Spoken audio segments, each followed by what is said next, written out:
Einen wunderschönen guten Tag. Hi, ich bin von VR, ich bin Mutensen und das hier ist Into the Radios für die Pico. Ich spiele es auf einer Pico 4 und vor allen Dingen spiele ich es jetzt schon seit ein paar Tagen. Ich hatte die Gelegenheit, eine Vorabversion zu haben und habe da jetzt bestimmt schon 4-5 Stunden auf dem Buckel und wollte euch mal mitnehmen und mal gucken, was das hier alles ist. So, wie immer gucken wir uns erstmal die Einstellung an. Ihr könnt im Sitzen und im Stehen spielen, eure Größe eingeben, sämtliche Motion Sickness vermeidenden Vignetten ein- und ausschalten. Dann gibt es noch ein paar Einstellungen für Greiffunktionalitäten. Das Drehen ist zwischen glatt und Snap möglich, Bewegungsmethoden, Smooth, alles wie gehabt. Dominante Hand kann man hier tatsächlich auch wählen, ja, rechts oder links, sehr gut. Ich habe hier die Musik ein bisschen runtergedreht. Ich hoffe, ihr könnt mich aber gut hören. So, ich mache mal die Gesamtlautstärke noch ein bisschen runter, damit das wirklich so ist. Und dann drücke ich mal auf Fortsetzen, dann müssten wir nämlich da landen, wo ich das letzte Mal aufgehört habe.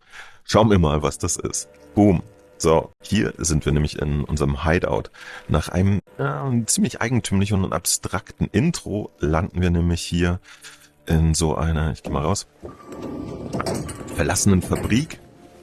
Das ist unser Versteck und wir sind hier in einer sehr eigentümlichen Welt. Hier ist irgendeine Katastrophe passiert.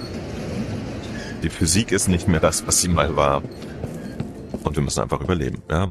Into the Radios ist ein rein rassiges Survival-Spiel und die Story wird einem eigentlich die meiste Zeit durch Zettel, die man findet und kleine Geschichten, die von Personen, Schatten, die in der Welt noch existieren, ausgelöst werden. Ist alles ein bisschen mysteriös. Hier ist meine Kammer. Ich habe in den Spielstunden hier schon das alles angesammelt. Ja, das sind Dinge, die habe ich draußen gefunden oder hier erzeugt. Wir haben einen Waffengürtel. Guck mal, meine Pistole ist schon ganz schön advanced. Dann habe ich hier eine Taschenlampe. Wir haben hier einen merkwürdigen Detektor für verrückte Anomalien, denn die existieren in der Welt. Und wir haben einen Rucksack. So weit, so gut. Oh, ich habe sogar hier schon so eine MP. Ah, die ist gesichert. Sehr gut. So. Hier lebe ich seit 2 Tagen für jeweils ein paar Stunden und gehe Missionen nach. Missionen kann ich hier an diesem Gerät annehmen. Ja, und sagen, oh ja, das möchte ich machen, dann gibt's Geld dafür. Dann kann ich hier auf der Karte gucken, wo die Orte sind. Ich habe auch eine Karte hier bei mir, wo ich nachgucken kann, wo ich mich gerade befinde. Und eine Uhr. Die Uhr zeigt an, was für eine Uhrzeit ist, ja.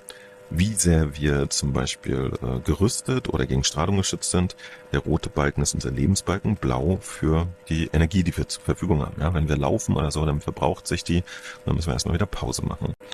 Wie ihr schon sehen könnt, gibt es hier auch Nahrungsmittel, die brauchen wir. Das hier sind Gesundheitsspritzen und ich packe mir tatsächlich mal ein bisschen was zu essen ein, denn wir werden auf die Reise gehen und Abenteuer erleben. So, Munition, habe ich genug. Das Spiel hat halt einen interessanten Realitätsanspruch, ja, denn man muss sogar seine Waffen, ich kann euch das mal hier zeigen, reinigen. So. Die ist nämlich jetzt auf Rot, wobei, ich glaube, da komme ich gar nicht mehr weiter. Die nehmen wir mal mit, denn es gibt hier noch einen zweiten Raum, zu dem ich gehe, wenn ich Missionen erledigt habe. So, das ist der. Wenn es mir nicht gut geht, gehe ich hier hin und kann duschen für Geld und dann wird mein Leben wieder aufgefüllt und hier ist fast das Wichtigste. Hier liefere ich nämlich Gegenstände, die ich zum Beispiel bei Missionen erlange, wieder ab. Und ich kann auch eine Pistole reparieren lassen. Zack. Kostet mich $200. Das ist okay. So, ihr seht es tatsächlich. Wir sind hier auf einer mobilen Plattform und Into the Radios, der hat seinen Ursprung auf dem PC, dann gab es eine Version für die Quest, da habe ich tatsächlich auch mal reingeguckt. Und jetzt gibt es eine Pico-Variante. Ihr kennt es von mir. Ich gebe euch natürlich auch immer einen kleinen technischen Standpunkt. Es sieht gut aus. Ja, es ist natürlich eine mobile Version und man darf jetzt nicht zu viel erwarten, aber eigentlich sieht das ja alles ganz nett aus. Draußen in der Welt, da gehen wir gleich hin. Es ist auch alles sehr abstrakt und insofern ist das hier ganz immersiv. Mir gefällt's.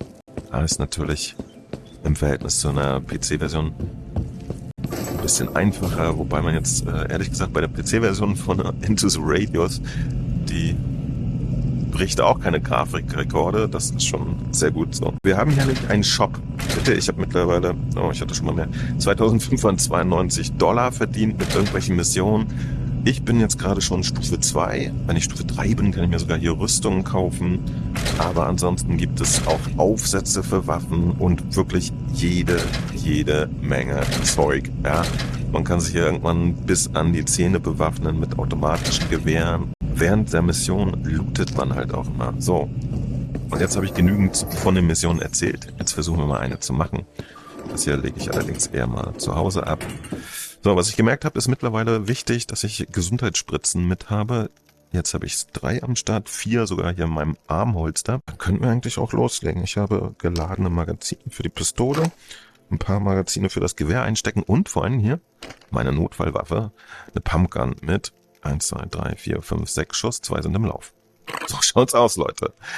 Übrigens, ich habe auch bisher nicht rausgefunden, die Mechanik ist, wenn ich hier Gegenstände sehe, übrigens, ja, ich zeige drauf, dann bildet sich da ein Viereck. Ich drücke die Trigger-Taste und dann die Grip-Taste. Und dann habe ich nur das hier in der Hand. Ja, okay, meine Schuld. Ich lasse es mal fallen. So, ich habe nämlich bis heute, obwohl ich hier ein Plektrum habe, nicht gelernt, Gitarre zu spielen. Das geht einfach nicht. Ich weiß nicht warum. Aber ich kann sagen, wann ich aufwachen möchte. Und was ich schon gelernt habe, zwischen 9 und 16 Uhr ist Sonne und davor und danach wird es Dämmerung und sehr schnell dunkel. Und blöderweise, und das ist eine kleine Kritik, die ich schon mal habe, hier sehe ich nicht, was draußen gerade für eine Helligkeit ist. Ja? Ich muss das einfach wissen. Ja, es gibt übrigens noch mehr kleine Kritikpunkte. Aber im Großen und Ganzen, muss ich sagen, macht das schon mal einen besseren Eindruck als 1, 2 andere Survival-Spiele, die ich mir schon vorgeknöpft hatte. Denn man hat hier halt so eine offene Welt. Ja, man kann im Großen und Ganzen machen, was man möchte. So, ihr seht es, 9 Uhr, es ist noch nicht mal ganz hell hier. Der Pfeil, seht ihr, da müssen wir einfach jetzt hinlatschen und das machen wir auch. So, und das ist hier übrigens die Welt. Ja, ihr seht es, ist ein bisschen abstrakt. Ich zeige euch mal hier den schönsten Part. Da ist irgendwie, keine Ahnung, das sieht aus, als wenn da ein Meteorit irgendwie zwischengelandet wäre. Aber durchaus ein sehenswertes Spektakel. Oh, ich darf nicht so lange laufen. Und jetzt habe ich auch geschlafen. Aber wisst ihr was? Das passt ganz gut. Dann zeige ich euch mal, wie man was essen kann. Ja, einen Schokoriegel oder so kann man ganz einfach nehmen. Aber hier mache ich den Deckel auf. Und mit dem Messer kann ich ein bisschen was futtern. So. Oh, die Dose verschwindet, wenn ich aufgegessen habe. Sehr schön. So, übrigens, man kann das hier in den Raum hängen und wenn man weiter weggeht, zack, hat man es wieder automatisch am Rücken. Das ist ganz praktisch.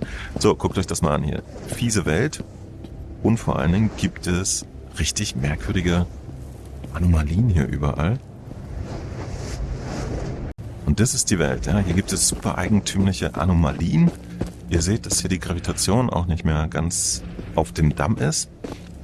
Und was noch viel merkwürdiger ist, hin und wieder stehen hier so, ja, ich weiß auch nicht, so Statuhren von Menschen rum. Die sehen aus wie aus schwarzem Obsidian oder so. Und manchmal, wenn man die berührt, dann zerfallen sie so komisch. Und manchmal hört man den Gedanken von denen wie Echos. Ja, seht ihr das? Ja, ganz merkwürdig. Pass mal auf. Gruselig. Oh, ich glaube, wir sind sogar schon da, wo wir sein müssen. Eigentlich ist das dieses verrückte Teil da, was ich untersuchen soll. Das ist ja nicht so gut.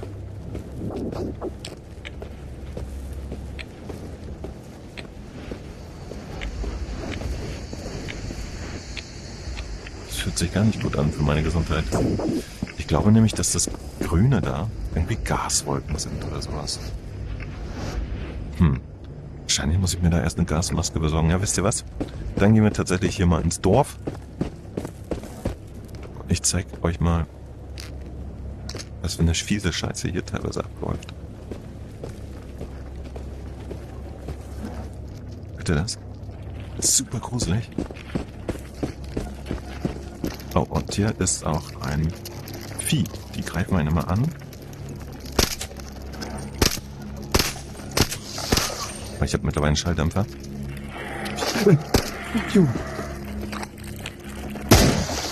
Alter. Fucking Gänsehaut. Und diese Viecher hier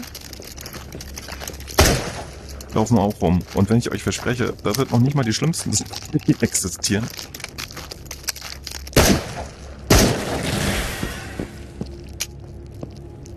Passt schon. So, wie ihr seht, in der Panik. Was? Der kommt wieder? Das habe ich bisher auch noch nicht erlebt. Jetzt habe ich schon von meiner wertvollen Notfallmunition fast alles verschossen. Ist ja interessant. Denn jetzt wird's auch handarbeitig, ja, wenn ich das nachladen möchte. Hier ist überhaupt kein guter Ort dafür. Ich brauche wirklich einen Tisch, um das zu machen. Um all die Gegenstände zu haben. Scheiß dunkel. Oh, das hier ist was Gutes. Man muss manchmal auch so Container finden. Es kann sein, dass wir das gerade als Auftrag haben. Fortsetzung brauchen wir, das ist lästig. Achso, das ist auch interessant. Ich sollte irgendwo einfach nur Monster vernichten. Aber das ist in einer fiesen Gegend, ey. 6 Ziele. In M3. Das ist nicht so schön, Leute. M3 ist nämlich im Dorf Bolotki. Und da war ich schon mal. Das ist nicht schön, ne? Aber gehen wir mal hin. Damit ihr es auch mal gesehen habt. So, hier zum Beispiel.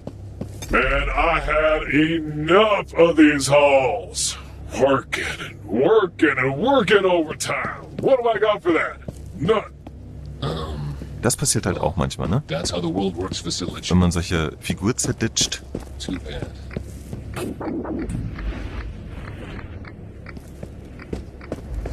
Dann redet sie. Oh Mann, ey. Ich bin jetzt mit den Anomalitäten drin. Das ist nicht so gut. Ich habe auch noch nicht rausgefunden, was man da konkret machen kann. Wir folgen einfach mal der Straße. Denn jetzt kommt noch ein Problem. Wenn ich... Oh nein, da ist schon wieder so eine... Oh Gott, hier ist ja alles voll. Alter. Okay. Das ist schwierig. So, und jetzt geht's nämlich los. Und das ist eine Geschichte, die hier relevant wird. Passt mal auf.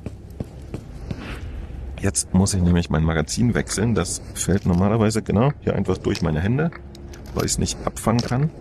Und jetzt stecke ich es hier vorne das Leere rein. Das sind nämlich alles Ressourcen und ich versage gerade vollkommen, denn ich will einfach nur nachladen. Scheiße, sind hier viele Viecher. Das ist krass.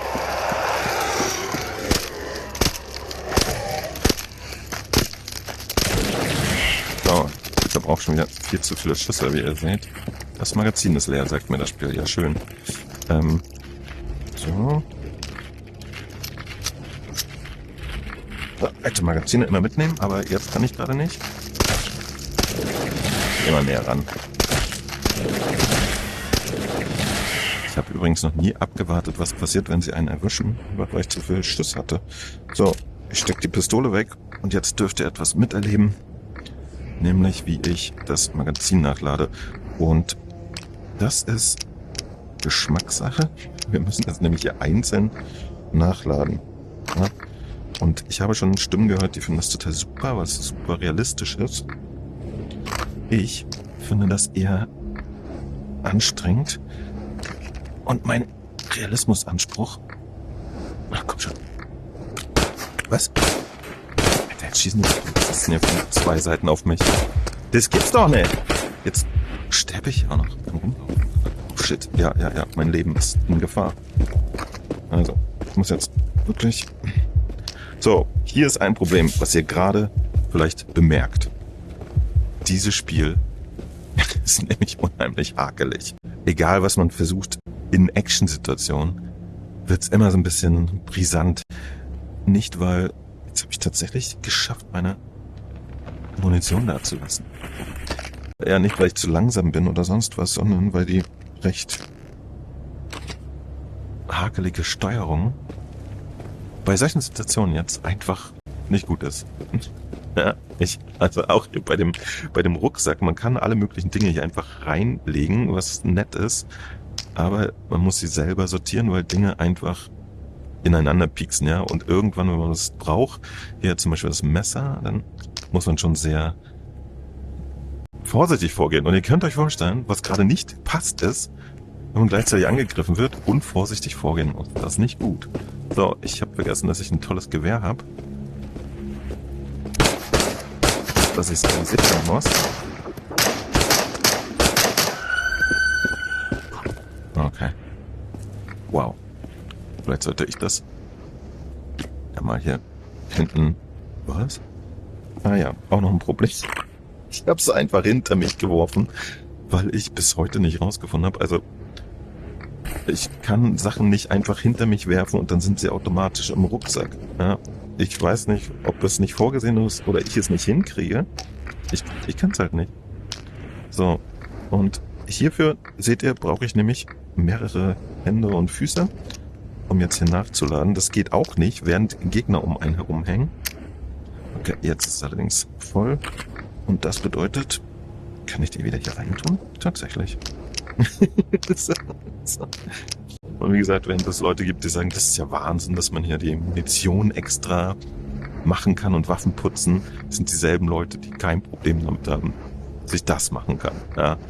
Und ich bin ja immer der Meinung, dass das ein Spiel sich möglichst auf das Spiel konzentrieren sollte und wenn man möchte, dann auch so auf Gefummel. Ihr wisst, ich bin überhaupt gar kein Freund von Gewehren, die man umständlich nachladen muss. Aber das macht man hier alles. Ja. Man putzt sie, man lädt sie nach, man fummelt an ihnen rum. Nur wenn man wirklich kämpfen muss, dann wird es kompliziert. Das Spiel einen da eher mit seinem Getüdel an dem ganzen Zeug nicht unterstützt. So. Aber wie ihr seht, nach 4-5 Stunden habe ich zumindest das grundsätzliche Handling hier jetzt drauf. Aber jetzt bin ich gegen eine Anomalie gerannt, ja. Schön. So, im nächsten Dorf soll ich nämlich einfach nur... Hier sind noch irgendwelche Blitze. Ja, genau. Zack, da werde ich einfach geblitzt. Ey, ich weiß nicht warum. Fiese Sache. Im nächsten Dorf soll ich jetzt nämlich einfach nur 6 Kreaturen umbringen. Und das klingt einfacher, als es ist, denn ihr habt es gesehen, die jetzt waren super easy. Die zählen aber, glaube ich, nicht. Ach du meine Güte, bin ich hier überhaupt richtig? Oh. Ja, okay. Ich muss nur hier vorne hin. Sind schon wieder in einer anderen Gegend gelandet.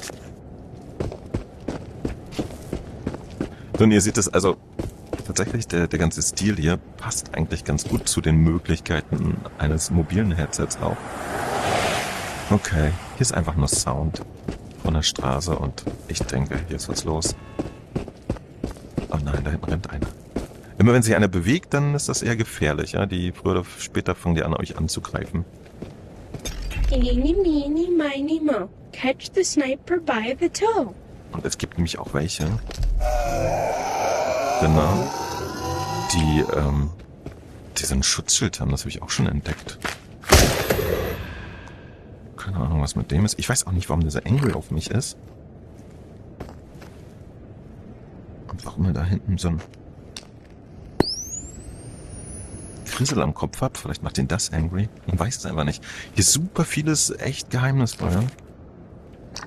Ja, aber das ist genau das, was man hier macht, Leute. Rumrennen, seine Mission erfüllen, Sachen sammeln. Oftmals gibt's dann hier irgendwo auch so versteckte Lager mit Ressourcen. Manchmal kriegt man ein bisschen was über die Geschichte des Landes anhand brighter future that never got built. von solchen Figuren mit. Bureaucracy. Hey, what's that glow on the second floor? Na gut, wir sind angekommen. Hier ist es jetzt auch abends. Und ich wünschte wirklich, dieser Alarm würde mal aufhören. Ach so, weil ich die Taschenlampe halte. Herrgott. So, Lieferung. Das war Mission 3, glaube ich. Ist einfach abgeschlossen. Ich habe zufällig auch, ihr erinnert euch, den Probenbehälter gefunden. App. Auch abgeschlossen.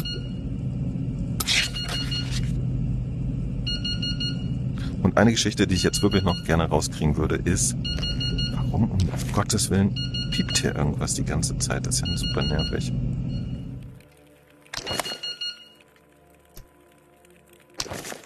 Ich habe jetzt hier rauf gedrückt. Ich glaube, das war's. Ja Gott. Das war's, Leute. Das war ein kurzer Trip into the Radios. Ja, ihr seht schon, ich bin irgendwie interessiert, aber irgendwie ist das Spiel auch nicht so einfach zu schlucken. Ja. Hier hat das Spiel so ein paar Altlasten, weil der Originaltitel ist halt echt von 2017 oder so. Und da haben Entwickler noch teilweise sehr viel rumprobiert, was so gute Mechaniken in VR sind, ja. Und die beste Mechanik, die irgendwann Half-Life Alyx eingeführt hatte, war die Tatsache, dass man irgendwas nimmt und einfach hinter sich wirft. Und dann ist das im Rucksack. So. Und das funktioniert hier nicht. Und das haben auch viele Spiele mittlerweile übernommen. Das finde ich sehr schade, dass sie sowas noch nicht nachgerüstet haben. Vielleicht passiert das eines Tages. Und dass tatsächlich der sehr fummelige Rucksack hier, wo man sich alles selber reinsortieren kann, auch dazu führt, wenn er dann voll ist, dass man einfach hier mit sehr viel Fingerspitzengefühl rangehen muss, was aber in der Praxis bedeutet, dass man ständig irgendwas anfasst und wieder fallen lässt. Und es ist halt alles ein bisschen fummelig. Aber geil. Trotzdem irgendwie nice. Ja. Guck mal, hier am Boden sind lauter verbrauchte Munitionspäckchen von mir. Die kann man für $3 drin aber auch wieder verkaufen, habe ich gemerkt. Hier ist eine große Munitionsbox, die habe ich mir schon geleistet. Ich habe übrigens auf dem Weg jetzt ein Magazin verloren, in der Nacht, einfach so. Aber, nee, man muss es festhalten, glaube ich. Ich kann es auch mit diesem großen Block hier aufladen. Und ich muss jetzt wirklich gucken, ob alle voll sind, ja. Also tatsächlich, wie im echten Leben, hätte ich beinahe gesagt. Ja, das klappt nie. Und händisch aufladen. So. Ich hatte übrigens noch ein Ersatzmagazin dabei. Naja, in die Pistole sollte ich auch wieder eins reinstecken. Auch die Magazine übrigens, ja. Jeder Gegenstand hier, wenn ich Y drücke und zeigt mir seine Wertigkeit an. Also blau bedeutet immer, ist gut, ja. Irgendeine andere Farbe, die habe ich aber auch schon mal alle gereinigt, erzählt. Irgendeine andere Farbe bedeutet immer hier, bei so einer alten, verrosteten Knarre, könnt ihr mal gucken, das ist gelb, die könnte man auch noch nehmen, aber die Wahrscheinlichkeit, dass die früher oder später versagt, ist halt groß. Ich habe gelesen, das Spiel soll so 20, 30 Stunden Spielzeit haben und ich glaube, die kann man hier ganz nett verbringen. Wie gesagt, stellenweise ist es ganz schön gruselig, ja, wenn man irgendwo in der Welt rumläuft und versucht, so eine alte Baracke zu erforschen. Ja, und das Gruselige ist nicht so meins. Ich hätte gerne, dass es nicht ganz so gruselig ist, aber man kommt drauf klar. Und dann kann man hier ein bisschen rumlaufen und die Welt erforschen. Guck mal, hier liegt schon wieder ein Zettel. Tipp 11, Anomalie. Die meisten Anomalien reagieren auf Proben, aber manche auch nicht. Pass auf, schau dich um und lausche aufmerksam. Das ist hier so ein Gerät, wie ich es auch schon habe. Na, jetzt haben wir bei 2. Ich weiß gar nicht, können die sich auch verbrauchen? Der ist richtig gut und der ist auch richtig gut. Und verkaufe ich den jetzt? Denn worauf ich richtig Bock habe, ist mir hier irgendwann $25. Na gut. Irgendwie ein cooles Gewehr zu kaufen, ja. Na gut. Okay, ich glaube, damit habe ich jetzt alles erzählt, was ich erstmal über das Spiel weiß. Wie sich das Ganze auflöst, ja, ob es jetzt einfach Mission auf Mission ist und ein irrer Lootberg und man immer mächtiger wird und immer weiter durch die Gegend streifen kann, das kann ich alles noch nicht sagen. Ich freue mich irgendwann, wenn ich eine Helmlampe bekomme, weil ich dann zum Beispiel das Problem nicht mehr habe, dass ich nicht nachladen kann, wenn ich die Taschenlampe gleichzeitig in der Hand haben muss. Bin gespannt, wie groß das Land hier noch wird. Ihr könnt das vielleicht sehen an der Karte. Die hat eigentlich hier noch jede Menge Platz. Ja, ich weiß nicht, ob das was bedeutet. Hier habe ich auch Artefakte gesammelt, die auch irgendwelche Wirkungen haben. Es gibt noch eine Menge zu entdecken. Ja, also hier ist jede Menge los, was man überprüfen kann. Das Einzige, was man halt nie treffen wird, sind auch natürlich andere Spieler. Was fast ein bisschen schade ist, finde ich, ja, in so einer Welt auch noch irgendwie so einen dezentralen Koop zu haben. Also, dass man einfach jemanden mal trifft und sich überlegen kann, ob man den wegballert wegen seiner Ressourcen oder kooperiert und zusammen so ein Dorf untersucht und einer passt auf oder so. Das wäre natürlich auch super nett. Schauen wir mal. Schauen wir mal, was das noch bringt. Die Entwickler sind da offensichtlich immer dran. Die Pico 4 Version, die ich jetzt habe, oder allgemein die Pico Version, die basiert auch auf der allerneuesten Version des Spiels, ja. Ich find's gut. Ich hoffe, dieses Video hilft euch ein bisschen weiter. Ich bin erstmal raus. Schreibt mir mal darunter, ob ihr Into the Radios schon mal ausprobiert habt oder ob ihr jetzt Bock drauf habt. Ich würde mich sehr freuen über ein Däumchen, über ein Abo bei dem Kanal. Und dann viel Spaß. Bye bye.